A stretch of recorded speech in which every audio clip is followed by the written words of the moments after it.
great to see you on this gorgeous spring Friday morning. Jenny and I are meeting each other in different time zones for this first week of, was it the same last Friday?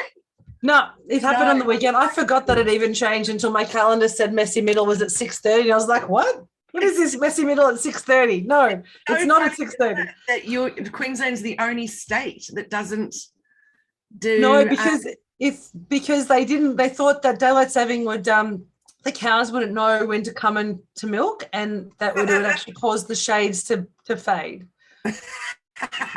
We're an incredibly clever state with some very interesting policies. I love it. That's so funny. Here we go. Hang on. I'm just promoting to panelists. Good morning, everyone. It's so nice to see everybody here. Charles, nice to see you. Macy, Brenda.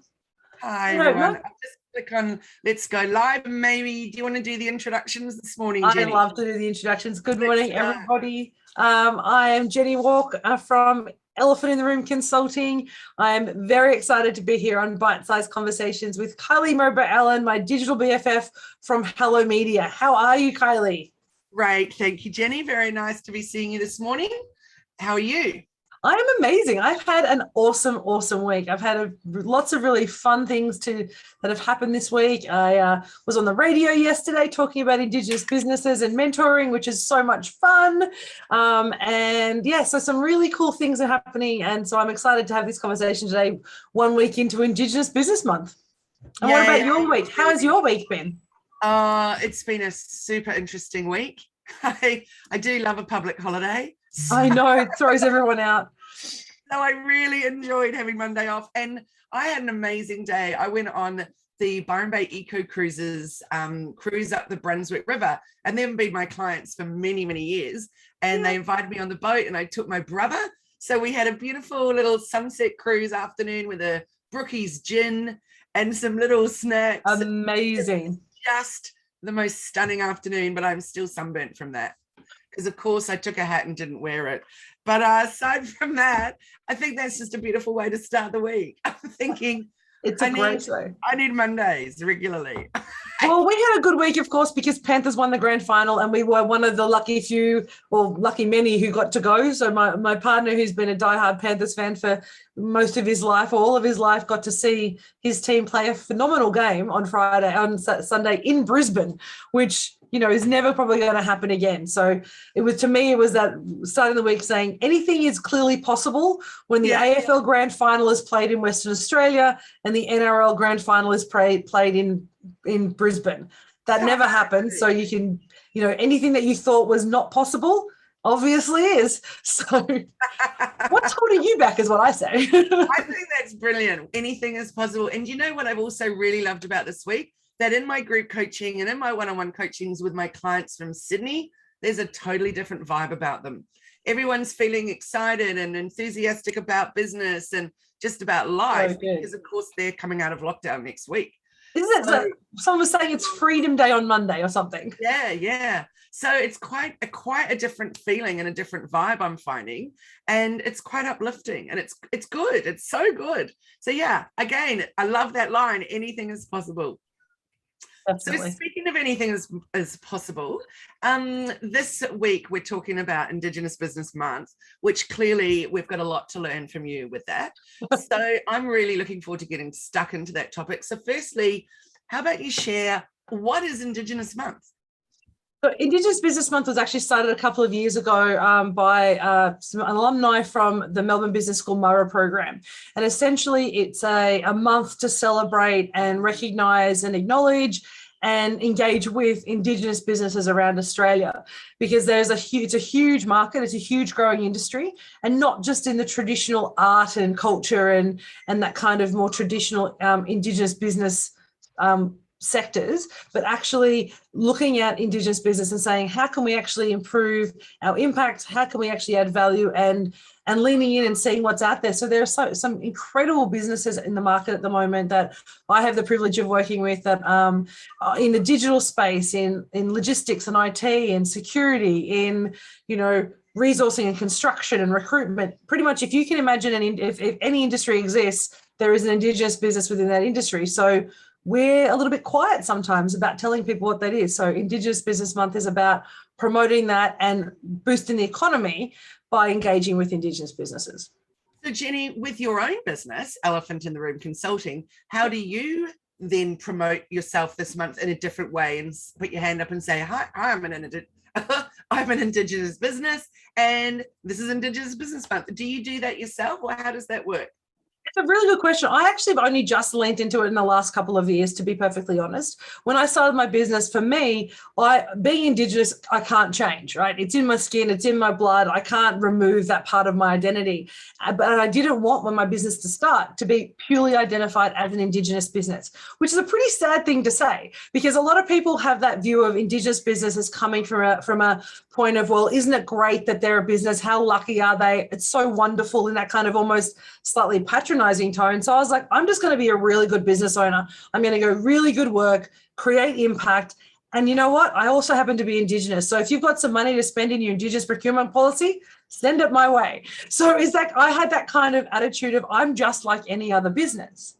But what I've recognized is that people are starting to be more mindful and aware of how they spend their money and their procurement money. And they're looking to create impact in more than just delivery of programs. And using Indigenous businesses is a really clever way of doing that. Because as we were talking before this, kind of off air, if you like, around Indigenous businesses and the way that the money is spent within the Black economy tends to circulate more. There are you're 6 times more likely to have an Indigenous business start at the moment than a non-Indigenous business. We're a growing sector. And the money spent in our industry actually impacts community, impacts long-term well-being and other plans, because we spend that money within the community. And so I think it's an opportunity now for us to say, if you work with an Indigenous business, you're not just actually getting an amazing product or an amazing outcome, you're also having a social impact. And that's something that people are really interested in doing these days. I'm so glad that you brought that up, because I was going to say, Jenny, something you said to me earlier was about how it's fascinating to me how people, Indigenous businesses will spend it within their community, as opposed to the way other businesses will spend it, where so much of it's going offshore, et cetera, et cetera. So how is that money being spent, and how can we get in on that? Well, I think it's just about saying, well, if you're spending money, and let's just say something, and I had this conversation with a colleague and client earlier this week. If you're spending money on gloves, right? If you've got PPE and you're a company who's selling money on gloves, there are a million different providers probably in the world on gloves. But if you're spending that money and you've got a business that's buying them offshore, and basically the money is all going offshore, and you've got a company who can provide them to you in Australia, that is owned by an Indigenous person, run and managed and produced here in Australia, and they can price guarantee you, wouldn't you want to work with a company that's going to keep the money in Australia, boost their economy and increase the employment for Aboriginal and Torres Strait Islander people, versus sending that money offshore? So it's simply saying, how do I spend money that I'm already spending in a better way for the economy? Same conversation we had when Dick Smith was around about buy Australian made. And we had this conversation yesterday saying, there was all that buy Australian made product piece, but we weren't really yet ready to want to spend that slightly extra money on Australian made. And I think now the society is starting to recognise, with the improvement of ESG, so the kind of requirements for companies to be more environmentally friendly, more sustainable, and really mindful about their impact, working with local and Indigenous businesses is a really great way to create sustainable change across the Australian economy, as well as within Indigenous communities. So it's super interesting, isn't it? Because I was just talking with a client last night who has 3 toy shops. So, and they're very much about natural toys, and they still have Lego and whatever, but very much about natural, sustainable, et cetera, et cetera. And we were talking about lead magnets and all that other wonderful stuff, and how the wooden toy thing, like we were looking at one of the products on our website, it's $300. And now Kmart's got on the bandwagon of wooden toys, but wooden toys are not the same. So wooden toys that have been, where the wood is sustainably sourced, where it's not coated in stuff that's toxic, where it's, I don't know, who's made it, where is it made, all that kind of stuff, compared to a $5 wooden doll's house, or, that's a little exaggeration there, but you know what I mean? Yeah. So not all things are equal, even though they may appear that on the surface. and where we choose to spend our dollars. And I just watched a reel on Instagram this morning by Mia Friedman. It was quite curious. I've never actually watched one of her reels, but there she was doing her makeup, getting ready for the day. And I thought, I was like, wow, there you go. Anyway, she was talking about her clothes and what she was wearing and how she's got a lot of flack from wearing something that's $300 and promoting that, whereas most people can't be spending $300 on a pair of tracksuit pants. But she was explaining why she does it. And she said, because I want to promote women-owned businesses here in Australia. So when you think about those $300 pants, it's true, most people may not be able to afford $300 pants, but I want you to think about the cost of those pants as opposed to $3 pants from Big W or Kmart or whatever like that. Yep. Who's benefiting from it? Where's the money coming from? Plus, when you look at those giant corporations, when they're producing 500,000 units of one thing, as opposed to a small business owner here in Australia that at most would be producing maybe 300 units of one thing, or businesses where it's all handmade, of course you've got to pay a bigger price, but the cost is worth every penny because you're impacting so many different people in so many different ways and creating change. And just like you said with Indigenous businesses, that money is then getting spent within a community. It's not going off overseas and just to big corporations. So I think we just need to think about it in so many different ways. Yeah, and I think part of the challenge is that when we're looking at Australian-made and women-led businesses, we're all talking about essentially minorities in the global market, right? So even Australian-made in a global market is a minority niche because it's made here as a so people are wanting how cool it is to have an Australian-made product even in the US because there's a tax associated with that because it's unique and it's niche and it's a little bit kind of quirky. Women-led business is the same. Any business that is run by essentially a minority group needs to be supported. But Indigenous businesses, I think, it takes it a little bit further because the economy and many of the people within the communities, and I've been blessed. I'm not going to pretend to say that I've had a really hard life. I've been absolutely blessed with the opportunities that my family, that my mother and my father presented to me, and I've wanted to take those. So I've got an incredible business. I've also worked for it, right?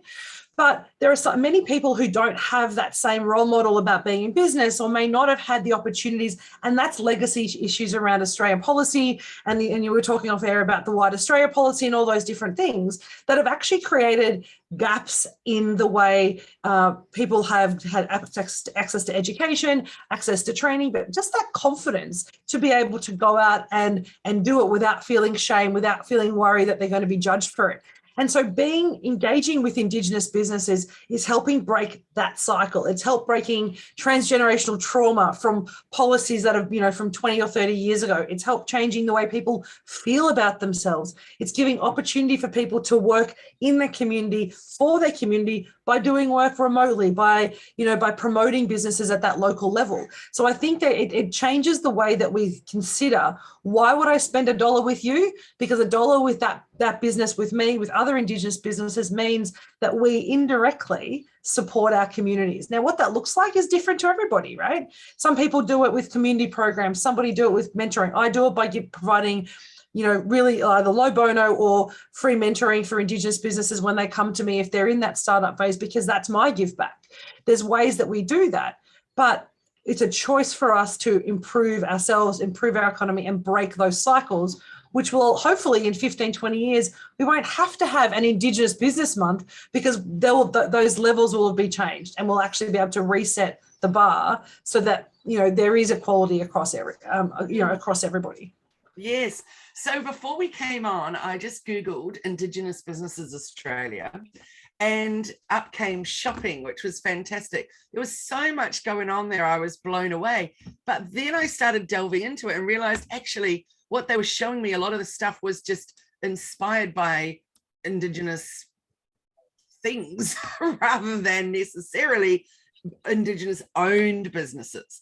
So how do you think, other than Googling and then going down a rabbit hole, how do you think that, or how can we find Indigenous businesses to support?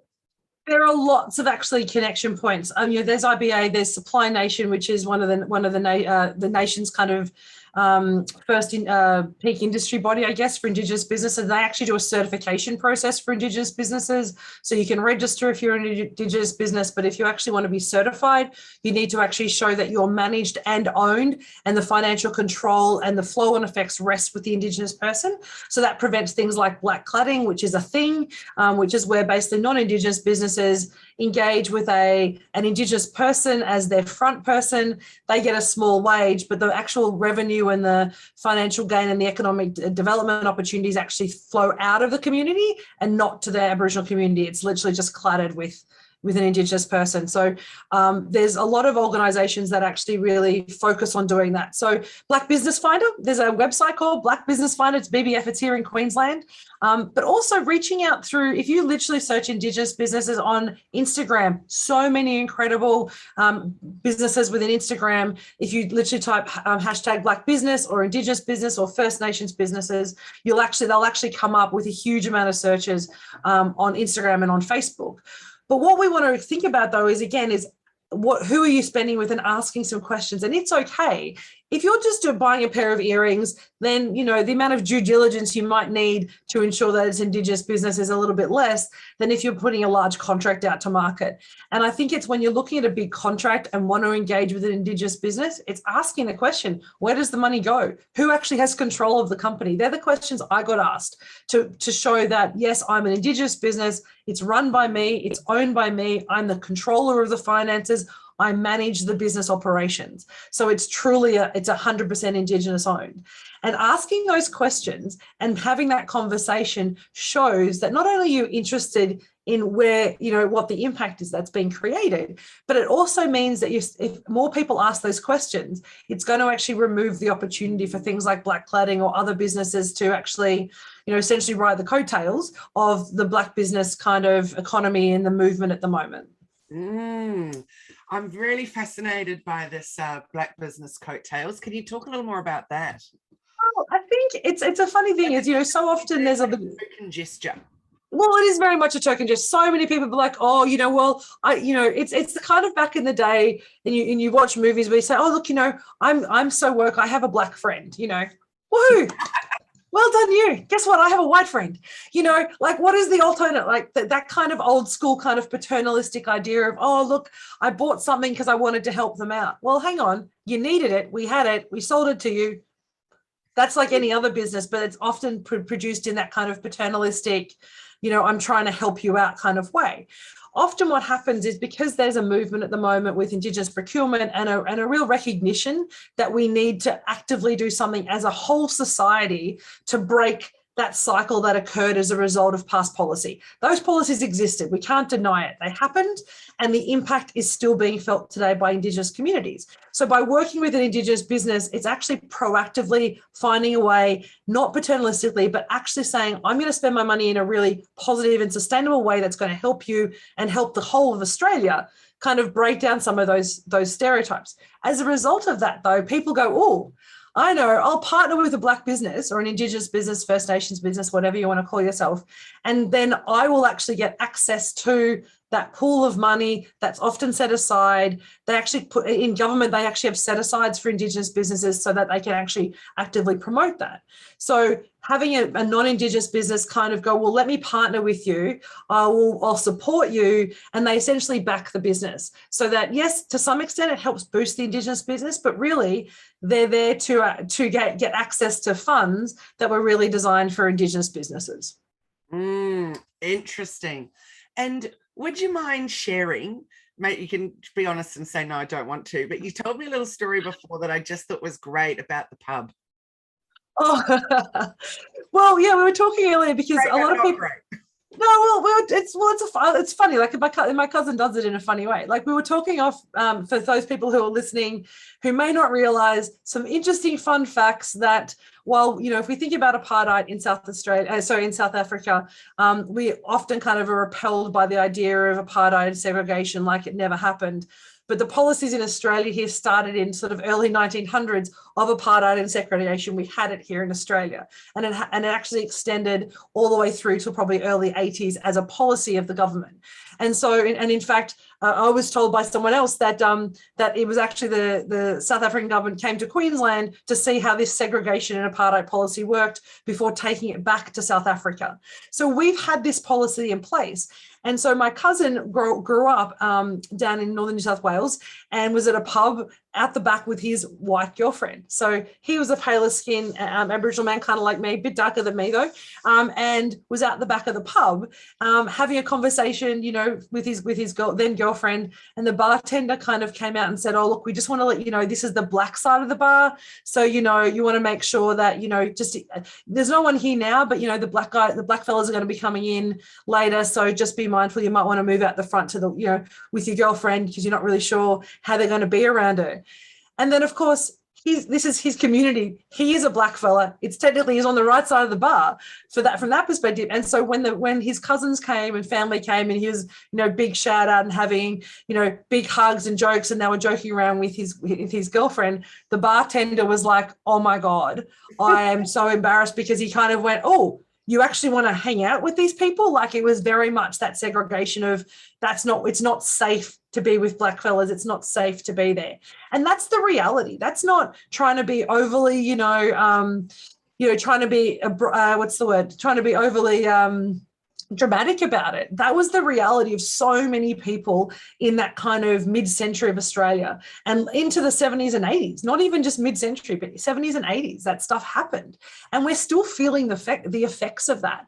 And I think the black community and Indigenous communities in Australia are still trying to find ways out of that. And is that I've been blessed, but there are so many others who haven't had that opportunity to step out of some of those old stereotypes or some of those old engagements, particularly if they're still living in the same communities where those policies existed in the 70s and 80s, you know, so they're still, the community doesn't forget.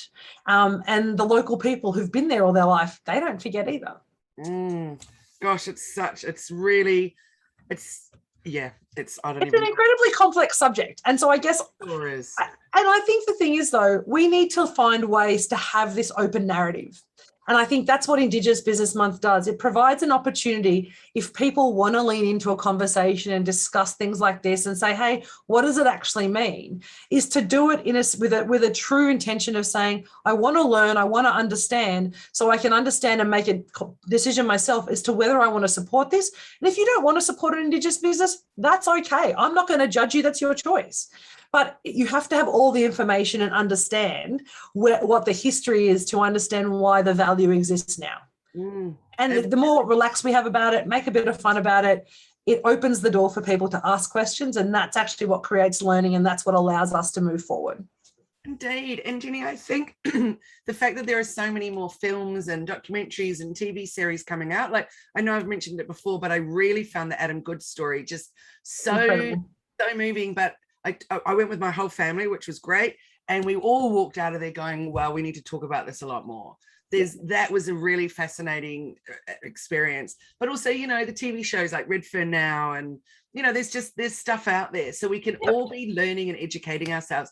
There's even one I watched recently. I can't remember. I found it on a streaming thing, but about set in the 60s in King's Cross in a maternity hospital. I cannot remember the name of it, but there's an Aboriginal girl in that. She's a glorious actress. I love her. But it's so fascinating following her storyline and things of what things would like back then. So the more that it's there, that we can see it and really understand it, or even just get a feel for what was going on and then go off and do our own searching journey, etc. But I really love that you said, you know, when I said about the Google search just wasn't coming up with the right thing, but then you said actually look up the hashtag on Instagram, because yes, wow, that's so much more powerful. So I put that as a challenge to everyone this morning to jump on Instagram, go and look those hashtags up and see who you can follow and see what you need to buy. and essentially what it is, I mean, we have small businesses that we're talking, and I guess we promote Indigenous Business Month in the same way that they have Small Business Month in Queensland, and they have, you know, Mental Health Awareness Month, or all the different months are literally designed to raise awareness. It's about to say, hey, there's a whole economy that exists. But what I find really fascinating is at the moment, even in the absent, even with COVID, many Indigenous peoples are starting to realize this is an opportunity for us to stay at home, stay in community, but actually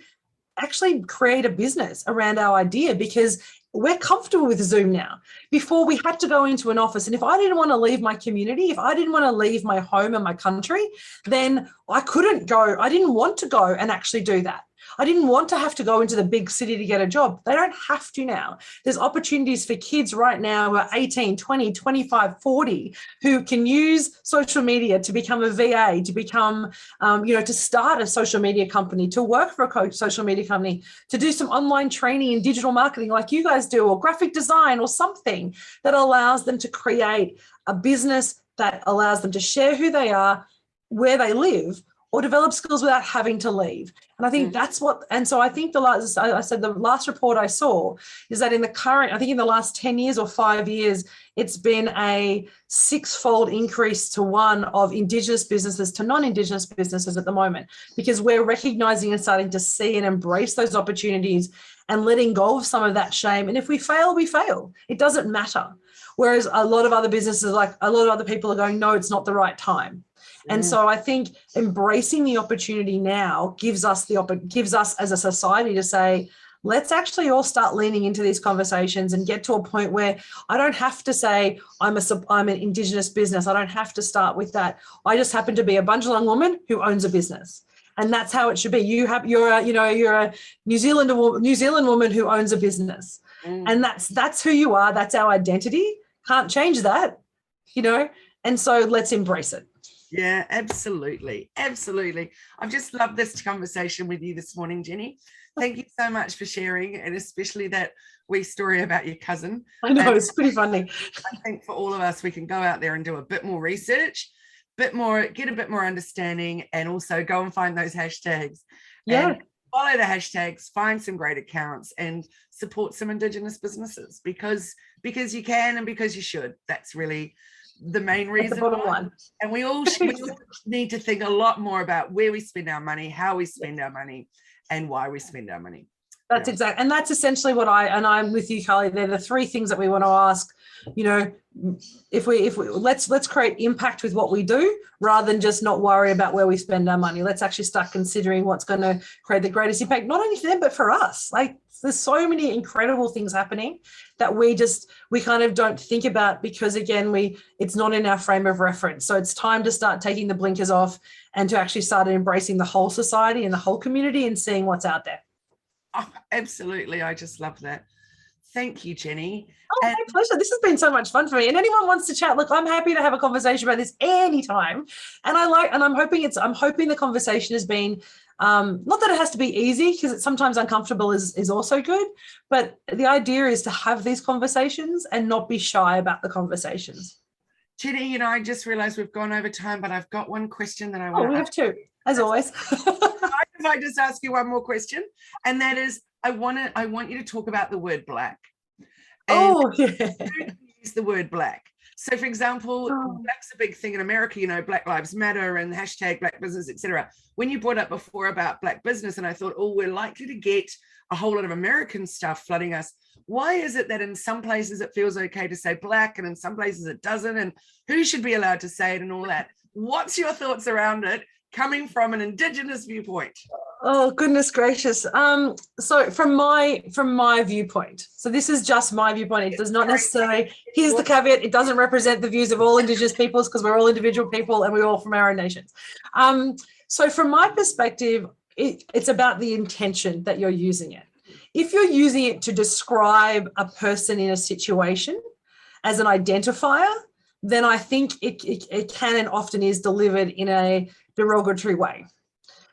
So if you're using it as an identification purpose, if we're talking about the Black economy, we're talking about the Indigenous economy. That's the First Nations economy here in Australia. We call it the Black economy. As I said, if in Queensland, through the Department of Aboriginal and Torres Strait Islander Partnerships, they've developed a program. Their business website is called Black Business Finder. So it's actually saying if you want to work with the Black economy, if you want to engage with a Black business, go to bbf.org.gov.au. So we're actually talking about it in a positive way when we talk about the sector as the Black or the Indigenous business sector. Having said that, I think it really just comes back to how you feel about it and who you're engaging with.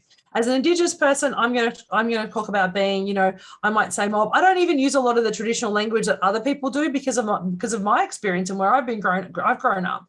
But for me, the Black economy just is a colloquial way of saying the Indigenous business sector. It's much easier to say. So the short answer would be, talking to the person looking at the people that you're with. So if you and I talking about, say, hey, can I call you a Black business? Sure. If you had somebody else and ask another Indigenous business the same question, they might say, look, actually, I don't really like that term. I prefer First Nations business. That's okay too. So unfortunately, there is no one right answer. Having said that, as we talked offline earlier, McKinsey and Forbes are producing, you know, reports, and their blogs are talking about how to engage in the Black business or the Black economy. And Forbes and McKinsey are using that as a way of describing the opportunity that exists in this sector. So I really think it's about what you're trying to do with it. If it's coming from a place of wanting to engage, wanting to understand and to grow the sector, then I think it's okay. But if it's an individual definition or an individual identifier, then absolutely not. Thank you. Sorry, I couldn't give you a clearer answer. No, I think that was just perfect. And I really am so glad that you said right at the beginning there, it's coming from my point of view, not from every Indigenous person's point of view. And that is 100% what we've got to remember with everything, that it's always just one person's opinion. Yeah, and we are nations. So this is also I think one of the challenges we have. We don't have one homogenous Indigenous people. We have hundreds of nations of countries of Indigenous people in Australia. It's the colonialisation that's created this kind of homogenous view of what an Indigenous person might look like. But the reality is I don't speak for anyone else's country. In fact, I don't even have the right to speak for my own country. There are elders in my community who speak for my country. But I am a member of, I'm a Bundjalung woman because that's my country. But so we, in our culture, have particular people who can talk about country, who can talk about law, who can talk about, you know, all the different, you know, ceremonies and women's business and men's business. I don't play in that space because that's not the space I'm allowed to play in. So we all have to recognize is that as a nation, there are multiple Indigenous nations. So understanding where the person is from and, you know, what their role in that community is, if they are a traditional man or traditional woman who hold a position, who have community obligations, that's really important to understand. But we don't all speak for each other. And these are just my opinions. And I think it's really important because so often we'll have one person's view who is then said that this is the whole view of the Indigenous people. And it never is. It's not, unfortunately, it's not that easy because we are not one people. Yeah, absolutely. Just beautifully said. Thank you so much. I just love our Friday mornings and our wide range of topics. So next week, our topic is all about the about story on our website, and then how you can actually tell it, what you should put in it. And there's no rules around that. I just want to say that straight off the bat. You can do what you like, but Jenny and I are going to talk about our ideas from a content perspective and a sharing perspective, and then how, of course, you can use that story in so many different ways, as your Instagram bio, on Facebook, and, you know, posts and all kinds of things. So I'm really looking forward to talking with you about story sharing and story writing.